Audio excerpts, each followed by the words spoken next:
এবার দেখে নিচ্ছি সিকন এক ঝলকে। কোচবিহার শহরের শ্যামাপ্রসাদ পল্লী এলাকায় বিজেপির জয়ে আনন্দ উল্লাস, ঢাকঢোল সহযোগে হলো মহিলাদের মিছিল। নতুন বিজেপি হয়ে যারা দখলদারি ও তোলাবাজির রাজনীতি শুরু করেছেন তাদেরকে সতর্ক করে দিলেন কোচবিহারের বিজেপি নেতৃত্ব। ভোটে হেরেই কর্মীদের অন্ধকারে ফেলে নিজেদের সুরক্ষিত রাখতে মাঠ ছেড়ে পালিয়েছেন তৃণমূল নেতারা, বললেন আইএনটিটিইউসির জেলা সভাপতি রাজেন্দ্র কুমার বৈদ। বেহাল হচ্ছে কোচবিহার স্টেডিয়ামের পরিকাঠামো, ভেঙে পড়ল গ্যালারির চাঙর।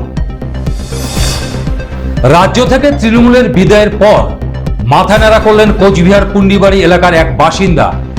এই জয় তার স্বপ্নের জয় বলে মন্তব্য করেন তিনি। ট্রাফিক আইন নিয়ে চালকদের সচেতন করছে পুলিশ। কোচবিহার জেলা জুড়ে চলছে বিশেষ অভিযান।